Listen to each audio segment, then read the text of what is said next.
Très bien. On va d'abord se mettre d'accord sur quelques vérités, si on veut bien les accepter comme vérités. Est-ce que vous êtes d'accord que l'injustice est la pire des choses? Al-Dhulm. Lisez le Coran, Dieu ne cesse de condamner les injustes et l'injustice. C'est bon? Très bien. Même l'injustice envers un... Est-ce que vous êtes d'accord que la pire des choses,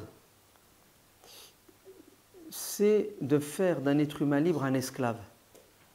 C'est-à-dire lui ôter sa liberté, donc sa dignité. Ok? Très bien.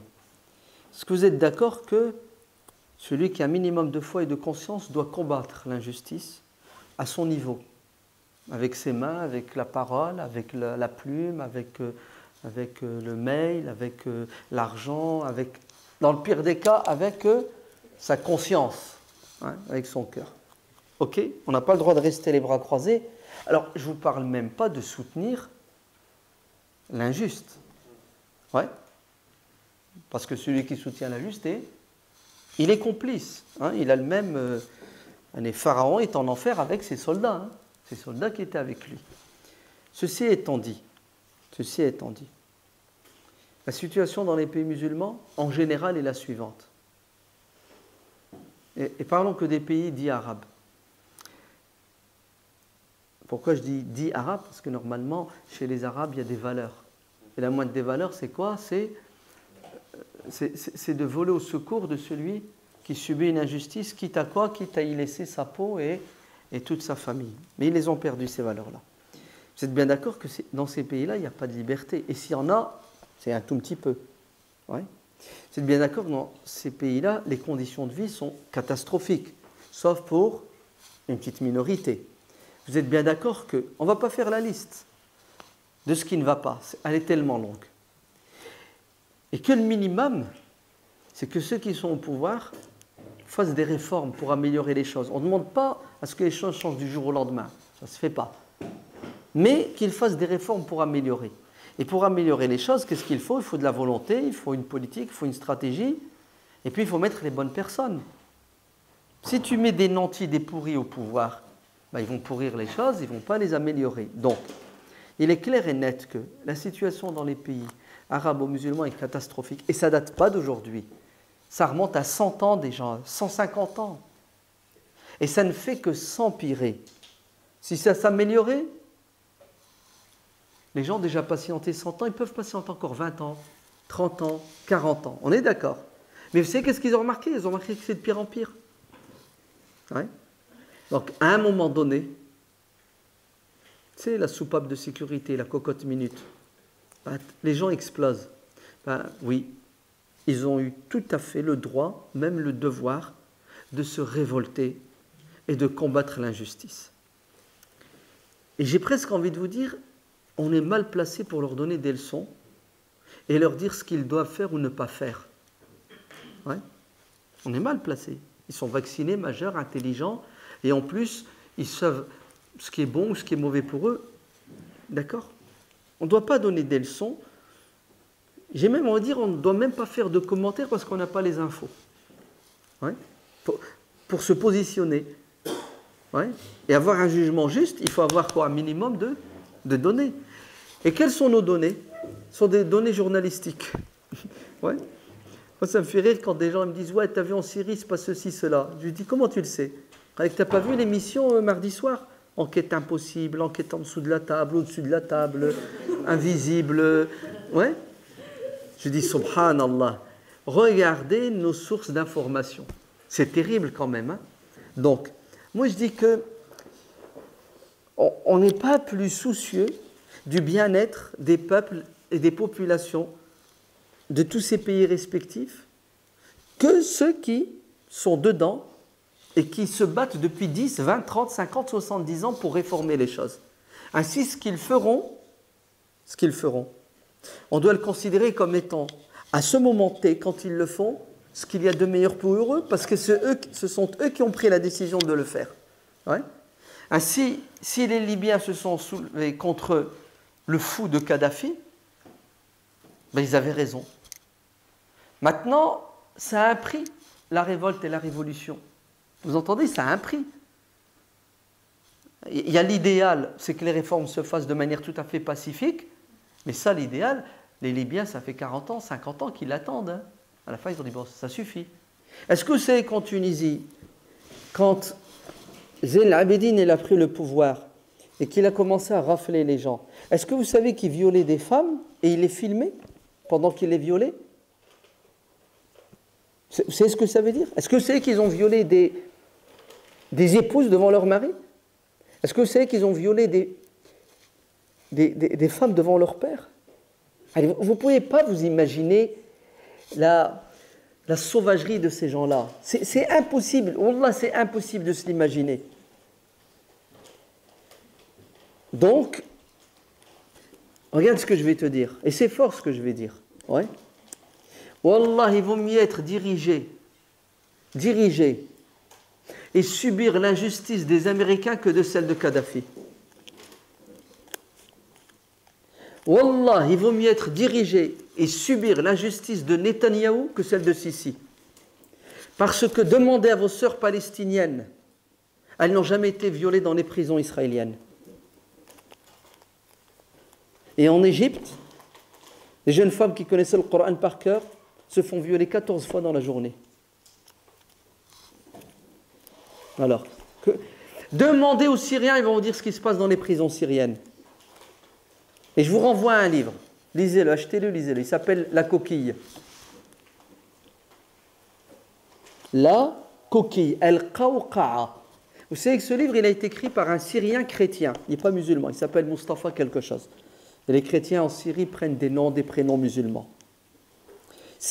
Il raconte 11 ans de prison dans les prisons de Tadmour, nord-ouest de la Syrie, où des milliers de personnes ont été torturées et exécutées. Des milliers, pas un, pas deux. Et vous savez qui? La crème de la société syrienne. La crème. Que les médecins, les ingénieurs, les profs, les imams, tout ce que vous pouvez vous imaginer de ce qu'il y a de meilleur dans une société pour la tirer vers le haut, ont été arrêtés, torturés, massacrés, tués dans la prison de Tadmour. Par dizaines de milliers. Ce chrétien syrien qui a fait ses études à Paris, Mskin, il rentre, il descend à l'aéroport de Damas et il est arrêté. Ils l'ont confondu avec un islamiste intégriste, fondamentaliste, terroriste. 11 ans de prison. Il raconte ce qu'il a vu. C'est juste ce que lui a senti et il a vu. Wallah, lisez-le. Lisez ce bouquin, Al-Qawqa'a. Et je ne vous demande pas de lire 5 minutes seulement. Fatima, je ne sais plus comment elle s'appelle, étudiante musulmane à l'université de Damas, à 6 h du matin, les mecs qui débarquent, ils disent viens, 5 minutes juste au commissariat, on a quelque chose à te demander. Et elle a disparu pendant 9 années. Elle s'en est sortie vivante, elle raconte 9 années de... Je ne vous demande pas de lire des dizaines de bouquins de gens qui ont réussi à s'en sortir dans les prisons syriennes ou dans les prisons égyptiennes. Au temps de Nasser, ça a commencé. Non. Vive la Hogra des Américains et abat la Hogra des Arabes. C'est grave ce que je vous dis. Mais demandez à ceux qui la subissent, ils vont vous le dire. Moi, je suis un porte-parole. Hein. On ne m'a rien fait. Je vous transmets. Moi, je lis, ces livres-là, je les ai lus. Je les ai. Et je voudrais bien qu'un jour tout ça soit traduit pour qu'on soit au courant. Wallah, c'est horrible. Même pas besoin de traduction. Allez sur le net aujourd'hui et regardez les vidéos. Et vous allez voir ce que c'est. Ouais.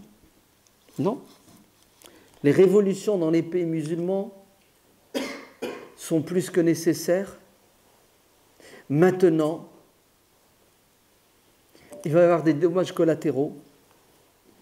Tu sais qu'est-ce qu'il va y avoir? Il va y avoir du sabotage. De la part de qui? De la part de Pharaon et de ses cohortes. Et même si Pharaon il crève, il disparaît, mais il a laissé des enfants. Hein. Et ne croyez pas qu'il n'y a pas de contre-révolution. Nous, on l'a subi en France. Zama, parce qu'on a coupé la tête de Marie et de Louis, c'est tout. Il n'y a pas eu la contre-révolution. Il n'y a pas eu la... Non, comment elle s'appelle? La restauration.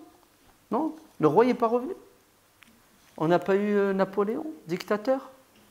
On n'a pas eu Robespierre, et toute sa clique. Donc, c'est rien 2 ans, 3 ans. Ça va durer 10 ans, 20 ans, avant que les peuples ne se libèrent de la tyrannie directe des nantis. Et après, ils vont encore mettre 20 ans, 30 ans pour du nettoyage. Ouais. Donc, vive le peuple syrien qui se bat. Mais Wallah, ils ne le laissent pas. Ils ne vont pas le laisser. Qui ne va pas le laisser? Le tyran et sa clique, parce qu'ils savent qu'ils vont tout perdre. Et moi, je ne les comprends pas, ces tyrans. Moi, je serais Bachar al-Assad. Je prends ma valise et je me barre. Je ne la prends même pas. J'ai tellement de milliards dans les banques suisses, les banques américaines, les banques saoudiennes que garde-la ta Syrie. Vrai ou faux? Garde-la. Non, pour vous montrer la haine. Mais en fait, le problème, ce n'est pas Bachar al-Assad aujourd'hui. Aujourd'hui, c'est l'Iran. C'est l'Iran qui est en Syrie. Ce n'est pas Bachar al-Assad. Bachar al-Assad, il est mort. Lui tout seul. Et ses hommes, ils sont morts. Ils sont morts. Si la révolution syrienne dure depuis 4 ans, c'est à cause de l'Iran. Parce que l'Iran a des projets expansionnistes. Ils ont massacré les musulmans d'Irak en accord avec les Américains. Comme ça. L'Iran et les Américains se sont mis d'accord pour envahir l'Irak. C'est pas moi qui le dis, c'est eux qui le disent. Comme aujourd'hui, maintenant au moment où je te parle, ouais, les Américains se sont mis d'accord avec les Iraniens pour que les Iraniens foutent le boxon en Syrie, parce que l'État d'Israël ne veut pas que la Syrie soit libre, car si jamais elle devient libre, elle va récupérer le Golan, et on ne sait jamais si elle tombe entre les mains des islamistes intégristes fondamentalistes. Eux, ils ne veulent pas le Golan, mais ils veulent autre chose que le Golan. D'accord? Donc, écoute bien, c'est machiavélique, hein? Donc, les Iraniens, allez foutre le boxon en Syrie, prenez-la, d'accord? Et en même temps, ils bombardent l'Iran au Yémen, là, depuis hier et avant-hier. Pourquoi? Pas parce qu'ils aiment le Yémen, ils veulent le bien du peuple yéménite qui est en train de subir une OPA de l'Iran.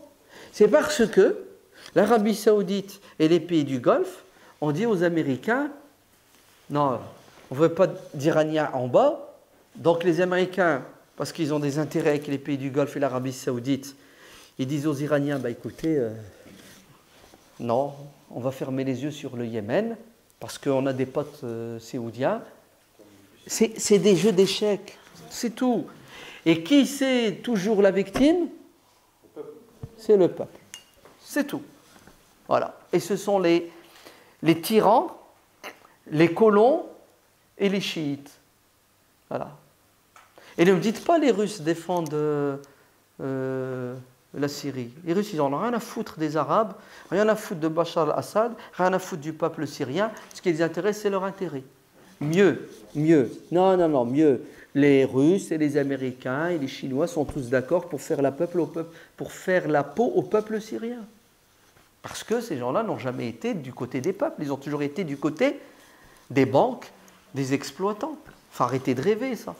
Zama, les Russes, ils sont pour la justice et la liberté. Mais qu'est-ce qu'ils ont fait aux Tchétchènes? Qu'est-ce qu'ils continuent à faire aux Tchétchènes? Qu'est-ce qu'ils ont fait au Daghestan? Qu'est-ce qu'ils ont fait? C'est tombé. Lorsque le peuple veut se libérer, il se libère. Ça prend le temps qu'il faut et le prix qu'il faut, mais le peuple aura toujours le dernier mot. C'est une question de temps. Et maintenant, on est avec les peuples. Pourquoi? Parce qu'on est avec la liberté, on est avec la démocratie. Le peuple doit choisir ses représentants. Vrai ou faux? Dites-moi non.